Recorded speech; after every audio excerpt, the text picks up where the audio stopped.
Hey everybody, Mark Edward Lewis here from CinemaSound.com, today representing DCG and Jamar James. Today we're going to be talking about one of the superpowers that we use and have at our disposal for trading cryptocurrencies, equities, and everything else. It's called the VOO, the Volume Over Orders. And it's sort of a cheat for figuring out where people are putting their orders and giving you a much better view of what's to come in the markets. Let me show you what I'm talking about. All right, well, what's this VOO business, volume over orders? You know, when I first saw this, when Jamar first showed me this in his office a while ago, I was like, wow, this is something special. Can we use it anywhere? And he's like, yeah, here, there's the SPY. Boom. Whoa. Okay. Here's Bitcoin. Boom. Whoa. Today it's September, what is it today? 27th, 2019. You can see we've had this big, huge, drop in the price of Bitcoin, and the entire market, as you can see here, is under 210 billion. This down here is, as always, volume, how many trades have happened in this particular time period. Right now, we're looking at the day chart. So every one of these candlesticks represents a day. And if you're unfamiliar with candlesticks, that means that wherever this candlestick started, it's in this case green, it goes up. It came up, and then at the end of the day, it closed there. This one being red, meaning it started here, went up, came all the way down, but then ended here. So green candlesticks mean that it's higher for the day. Red means that it's lower for the day. And you can see it drop down, go up, and all the fun things that it does. Now, you can do charting just like we're used to. Yay, there's the bottom and support. Here's the resistance. Looks like it's going to break out. Oh, it did break out. Oh, woe is me, or yay, whichever way you are. But knowing the volume of where orders are really gives us a strong advantage. I'm not going to go into this in detail, but I want to give you the overview of how this works. These bars over here represent orders that are currently on the books for the day chart at this representation. This takes us back to, July 2nd. So from July 2nd until now, these are the orders I think these are millions of orders, that are sitting on the books at various prices. So here's 136 sells. A sale, in other words, they want to sell, versus 159 buys at around 13,000. That means you could consider this perhaps bullish. There are more buyers than sellers there that are on the books waiting to be sold. Here's one that's 1.3K, we'll call it, and only 882 at around 11.7. These orders are sitting on the books, and they're in this special brown and dark green color because that means they're sort of outside. They've been there before we entered this period, which again is July 2nd. The bright colored ones means they have been entered while you're looking at this chart. In other words, not while, but during this time frame. So here's 609 sell, 470, the one on the left again being sell, the one on the right being buy. Here's one that's 249K, 235. It gets interesting, however, as we continue to move below and get closer to where the price currently is. Now look at this. Here's 110 sell and no buy at 9K. And then we get down here. There's sell, dominance even, and then 421 and 400 sell. This is a sell dominant, very sell dominant, extremely sell dominant, sell dominant, sell dominant, sell dominant, sell dominant, about even by the time we get back up to here. This green line represents an average of where buys and sells have been in this time period. Well, this red line is where we're at now. You see this little hammer thing that's forming here on the day. Still, we would suggest that we are in a sell situation, more sellers than buyers in this case. Now, the stuff that's below here is, you're like, whoa, 19K. Well, that's a lot. Well, that represents everything that's below here that you can't see. Now, we never want to use any one indicator to tell us whether we should buy or sell. And we never want to use one time frame to give us an idea. So we're at the 1 day, which is pretty good. But let's take a look at the 4 hour right here. Now, if we look at this, now each one of these candlesticks is the 4 hour. You can really see that dip from a couple of days ago and the second dip yesterday.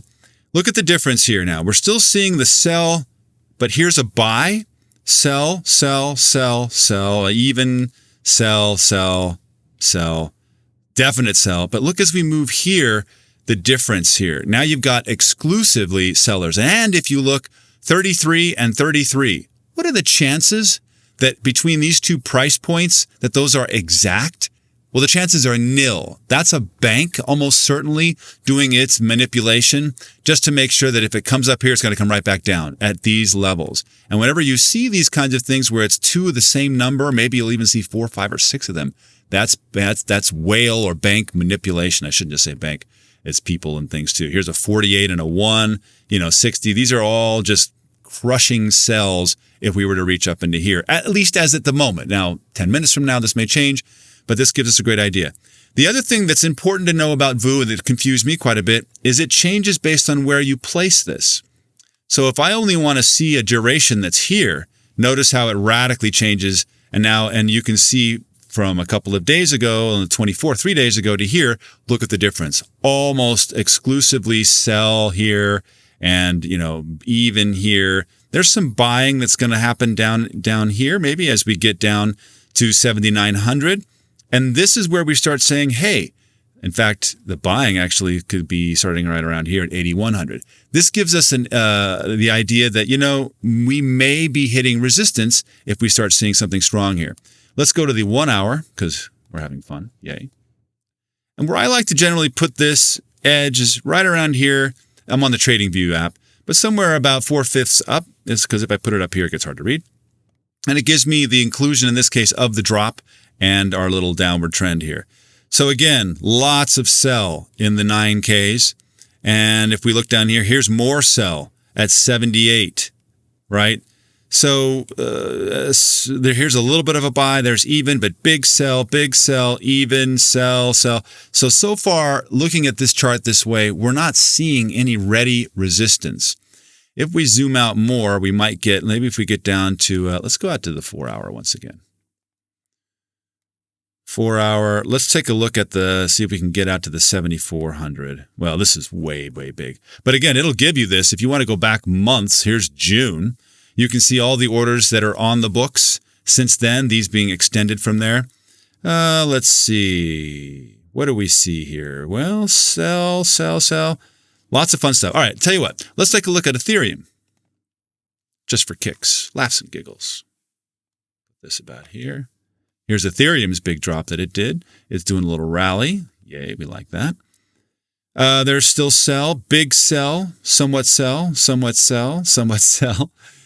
Sell, sort of even, sell, big sell. Look at that. Look at the difference here. And here we are back in this, everybody's selling in the 180s. So at the moment, the volume over orders is not readily showing us where resistance would be. In fact, they're selling going all the way up here. All the way up here. It just keeps going here on the 4 hour. Let's take a look back at the day. Really interesting, actually. I haven't looked at this, so you're looking at it with me, yo. See, on the day chart, this is going back into August. We are seeing some buying here down in the 150s. Looks like that's great. The sell. So, yeah, there may be some support here around 158, and certainly as we continue down underneath that. And then do we see any more resistance? Yeah, the resistance at 170. And we're pretty even here. So anyway, it's the brilliance of the view. You want to see the SPY? Check this out. S&P 500, much, much bigger contracts in the M's, not the K's, yeah? Trillions and billions and billions and billions of dollars. Been a pretty wacky market lately here. Looking at the day chart, you can see sell, even. So we're looking at some support perhaps, and here's buy, around 292. As we move up, we see more sell and then buy here. This is actually the resistance looks like it's still right around 300. If we look at the 4 hour, what do we see? Even, sell, buy, even, sell, buy. Yeah, again, right before, there's buying here, but it's kind of rigmarole, not rickshaw. Here's sell, buy, sell, buy.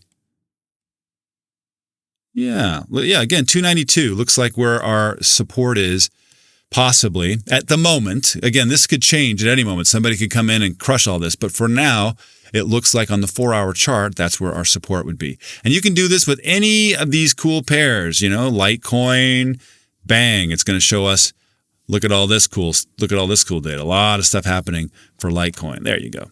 That's what I want to see. And a lot of stuff happening here in the 72s, the 66s, etc.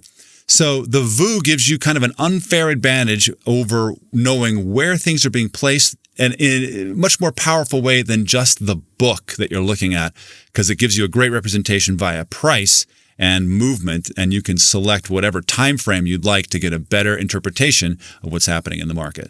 So the VOO has changed my life. I've done quite a bit better in my SPY trading on options, kind of getting the idea as to where resistance and support is and how to find it kind of the way the banks do. And if you want to learn more about the VOO, the alligator, and all the other crazy unfair advantage tactics that we use in the DCG group, definitely click on the link below and Jamar James will get in touch with you directly and get you hooked up. I'd love to see you there. Until then, we'll see you in post.